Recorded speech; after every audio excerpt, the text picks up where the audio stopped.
Welcome back to the Dissociative Table podcast. I'm Alex Furchess. This is the third part of a conversation I had with Dr. Phil Manfield, EMDR legend and creator of the Flash technique. It's my favorite part of the conversation I had with him, and to date, it's my favorite episode of this podcast because we really get deep into the importance of narrative and the arguments surrounding that in the healing of complex trauma. I play devil's advocate here. Don't you have to feel to heal? How can you flash or EMDR away memories that aren't there? The absence of parenting, attachment wounds. And after all, doesn't the client have to work through the narrative, reauthor the narrative? Dr. Manfield responds in his characteristically easygoing and humorous way, emphasizing the importance of the adult perspective and grief in the healing of trauma, questioning the concept of pain and re-experiencing as cathartic, and citing his own moving experience of psychodynamic therapy in the 1960s. At the end, we discuss synergistic integration of psychodynamic models and Flash or EMDR, as opposed to imposing one theory on the other. On that note, cue awesome conversation. Now, I've got a question from a colleague and from a consultee that the colleague is a very experienced therapist from Poland and uses schema therapy. And she just took the Flash technique training. She's very excited about it. And I said, well, do you have any ideas of how you might incorporate this with schema? Which, if folks it seems like you're very familiar with it, but if folks don't know what that is, it's it's a psychodynamic thing that incorporates Gestalt and psychodrama and is kind of a reparenting process. I don't fully understand it, but she said, I don't know if I can. I mean, it's complicated. I'm glad stuff. you said that.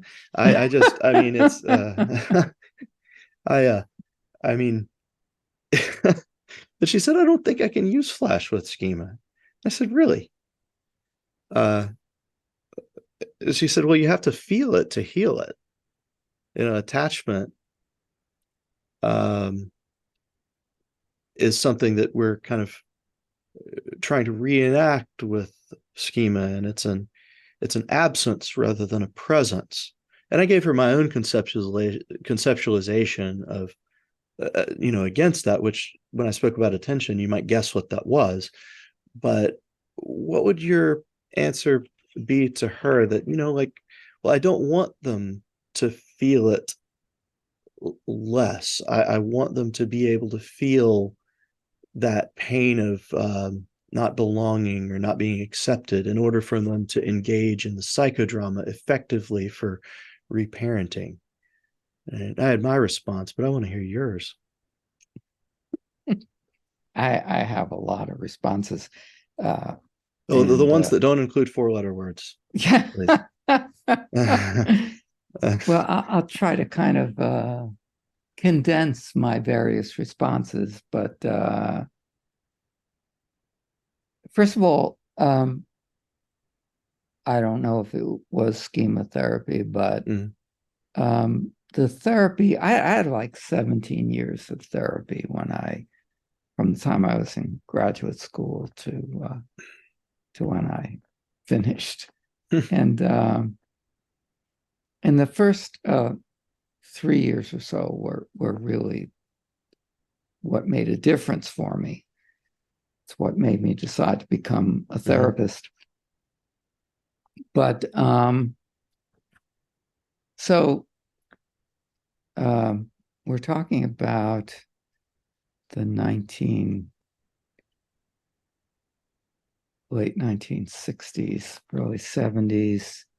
And, in addition to what she's describing, there was primal therapy, where the idea was to get people into their pain and to have this primal scream in groups. They'd all be screaming.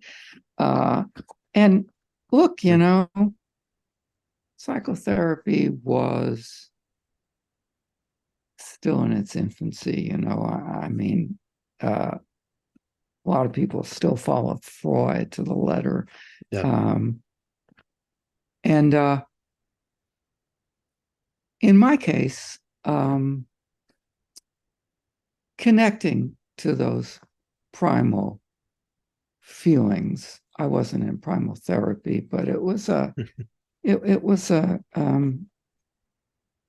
therapy where I think the model that drove it was that the therapist created a safe environment and made interpretations that allowed the primary therapy was a group therapy, and it allowed people to connect to these very young feelings and early memories. And I'm not a depressive person. I've only been depressed once in my life, and that was when I was in this one summer when I was in this therapy, and had been for 2-3 years, and I was like very connected with this very, very intense young feeling of feeling alone, needing my mommy, just really very young pain. This is where they want you, right? This is where the in this theory, this is where the The healing comes from. the theory among so many therapists was that if they can get you there, then it's all going to be better. But they didn't know how to make it better. They were, right. With Gestalt therapy and all these different therapies, they were refining the method of getting people into this early experience. But really, they didn't have a clue. If you didn't metabolize these feelings and come out of it eventually a more whole and stronger person with access to these feelings. I mean, they didn't have, the theory just didn't go past get them into their feelings and somehow it's going to be good. And in my case, it worked. I would say it worked in spite of the therapist, because it got to a certain point that they didn't know what to do with me. I mean, I was into a very intense pain, which translated into a pretty intense feeling of depression. And I felt really, really isolated in the world. And I couldn't fight my way out of it. I mean, the principle I was operating on is this is good. So I wasn't trying to take myself out of it. I was trying to take myself through it. And there wasn't any through it, really. And I mean, what actually happened was, I'm from Long Island, New York, and I had a friend from high school who was doing some summer work in Seattle, and he called me up and said, well, I'm driving back to U of P for my junior year, for my graduate, for first year graduate school or second year. He said, you want to drive back with me? I said, sure. That sounded like Shangri-La compared to what I was going through. And we drove back, I don't know, 7 or 8 days driving across the country, and it was fun. And when I got back, all those depressive feelings were gone. And I have to say, I've had access to the feelings that were overwhelming me. They do make me a much stronger person because I don't run from those feelings. I can relate to them. But my problem with schema therapy is that I think it's pretty intellectualized, and there's a certain aspect of it, I think, that really, hasn't gotten the memo. I was presenting at a conference many years ago, and a prominent EMDR therapist was presenting a schema informed EMDR therapy. And I've heard about this. I wanted to hear what he had to say, and I went to it, and he played a video of a session. I think it may have been somewhat edited, but it was pretty long, complete video. And I won't go into the details of the video, but the video was of a woman who had a terrifying experience. And her boyfriend was with her, and her boyfriend was severely injured in this experience.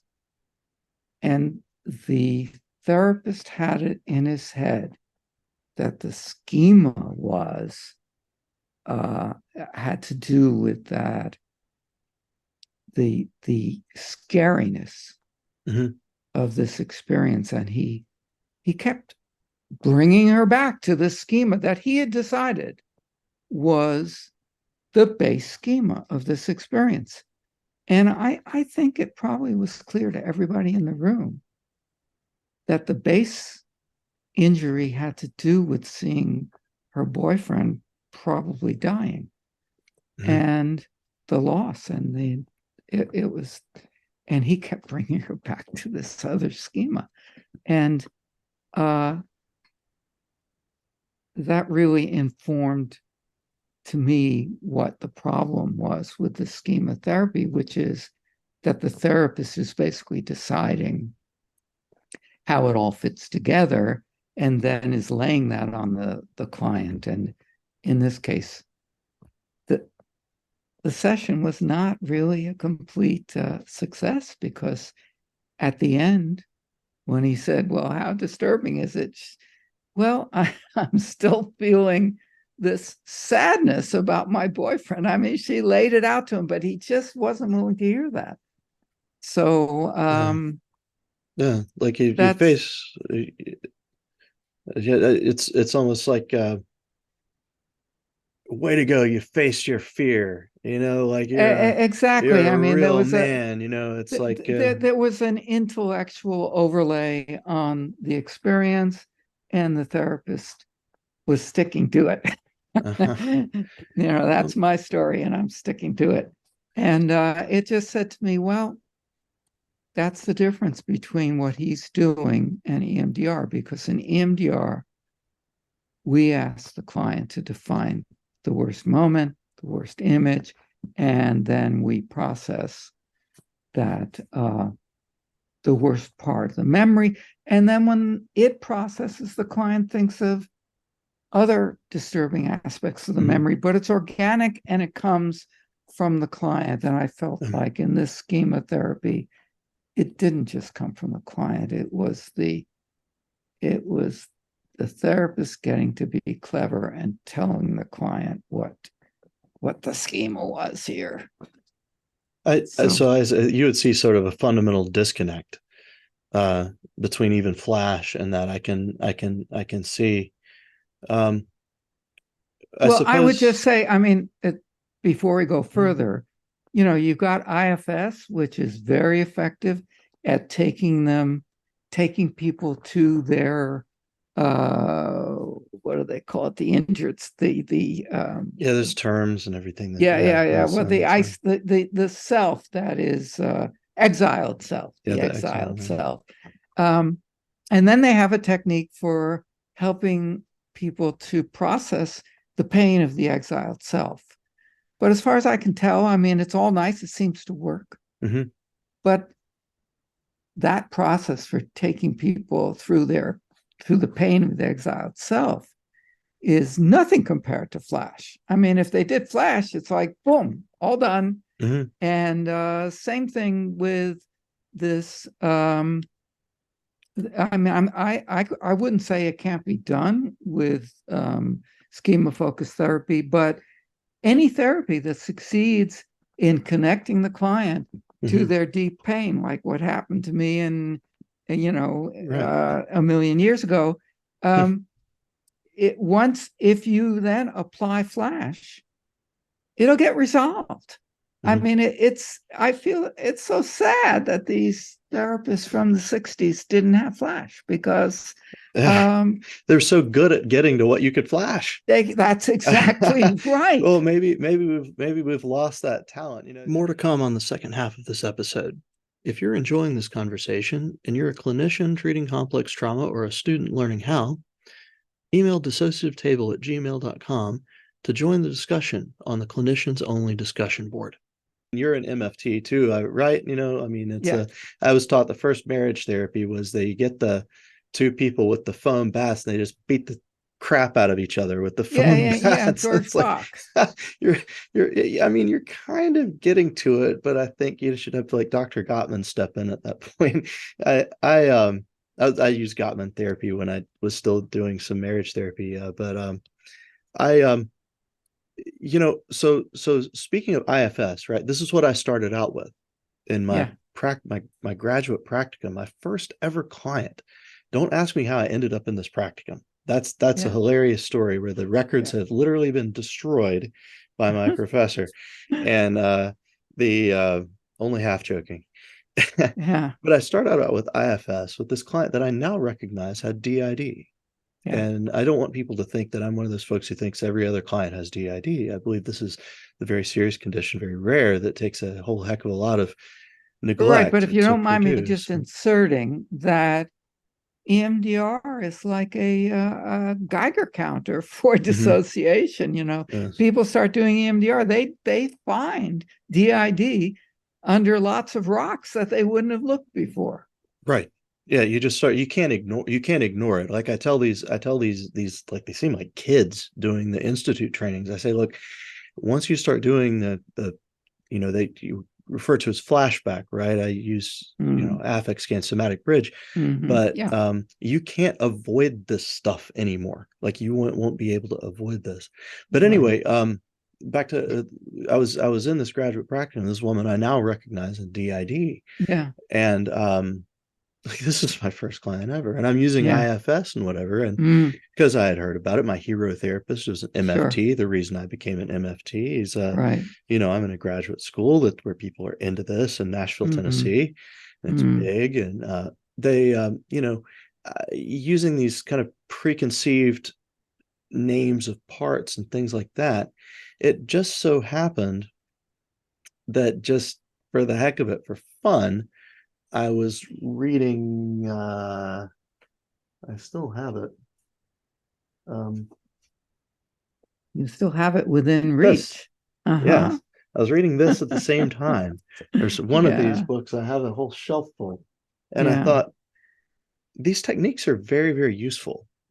They're very, very useful at getting at that. But what I'm actually seeing is more similar to that level of complexity. And so, all right, so Jungian criticism of Flash. We're going to bring this up. And this would encompass like maybe the IFS criticism, to a degree, an EMDR criticism of like incorporation, narrative, memory, certainly prolonged exposure. So the famous Jung quote about therapy with psychedelics, right? This is gaining a lot of traction, therapy with psychedelics. I'm very interested, for one. Me too. But Jung said, beware of wisdom you didn't earn. Right? Beware of wisdom. It's all fine and good, but beware of wisdom you didn't earn. And so like what would your response to that be? That's sort of similar. It's a little bit different than like you have to hurt. Like maybe you don't have to hurt, but if you're going to do flash, doesn't the client, being devil's advocate here, you probably know my opinion, uh, doesn't the client have to work through that narrative in order to make sense of the larger issue of the meaning of their life, right? To accept that the Well, trauma look, is an acceptable part of the narrative. I mean, I'm going to be very simplistic about this, but what I see happening with Flash and what I see happening with EMDR is, first of all, my definition of the memories that we process isn't trauma.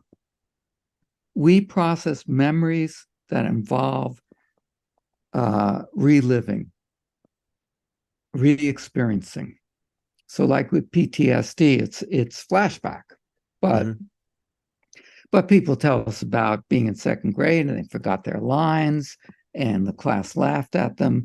And when they think of it, they're back in second grade again. So it's the re-experiencing that makes memories so painful. And also it's what makes it's what causes them to not get resolved, because people don't want to be in pain.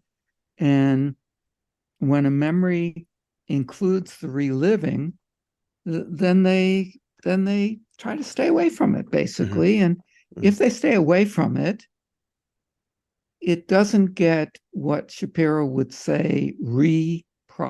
Reprocessed, right. So there's processing, which is what an impaired brain did during the memory when the person was regressing or traumatized, or they were half shut down or dissociated.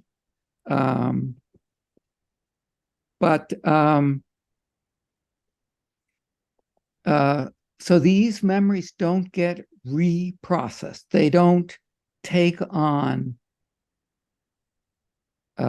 appropriate meaning. So if the meaning for me is that I forgot my lines and I'm stupid, I can't shake that unless I go back and have some adult perspective and say, hey, what am I thinking? I forgot my lines. What's the big deal here? This is not a comment on my value as a human being and my intelligence. So to me, what makes Flash work and what makes EMDR work is that there's a development, there's a certain distance that happens, and a person develops an adult perspective.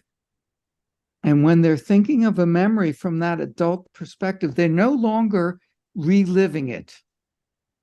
They now are actually seeing it from that more mature perspective where the brain hasn't shut down and we're not dissociating and, we're not impaired. And I'm looking back and I'm seeing this poor second grader who can't remember her lines or his lines. And I'm feeling sorry for him. And do I think he's stupid? Are you kidding? I mean, once you get that adult perspective, all these dumb, distorted perceptions of self that developed with the original experience, they become ridiculous. I like to say in the beginning of an EMDR training, I say, EMDR is just a head slap. It's, what could I have been thinking? That's the resolution of trauma. And so if we have someone who has such a painful experience of isolation and worthlessness when they think of a memory. And they think, how could anyone, I'm not lovable. Typically, I know I'm taking something out of the top of my head, and probably that has a float back experience. But anyway, the point is that, when we stop reliving it and we're looking at it as an adult, it's just not that big a deal. And it seems like your perspective on the primal therapies and schema is very similar. It's sort of like, I suppose, a really, really good exposure therapist dealing with adapting this to dealing with complex trauma or dissociative disorders, maybe even DID, might take the approach of saying it's like, well, Stephen King wrote you half a novel, right? And what we're going to do is we're going to make sense of the rest of it, and we're going to write the rest of the story, and we're going to bring it to a conclusion such that your story is acceptable and meaningful. And I'm sort of seeing your response to that, reflecting on it as like, who the heck told you that your life story has to be a Stephen King novel? Right? Well, that's one thing. But the other thing is, the big deal, and Shapiro used to say it over and over again, the shift has to be visceral. Thanks for watching or listening, and thanks so much to Dr. Manfield. I hope you can take some of the concepts from this episode and apply them to your own clinical practice. After this conversation, I began to do just that. And working primarily from Sandra Paulson's model, take a look at her episodes, I began to apply Flash to the more difficult and phobic parts of, no pun intended, of clients working through realizing the narrative of the traumatic memory. And found that, again, no pun intended, this saved a monster amount of time. So I'd describe more, but this is not a show about me. Thank you so much, and we'll see you soon on the Dissociative Table podcast. As always, our intro and outro music is provided by the band Cracked Machine, generously donated in support of increased global access to effective trauma therapy.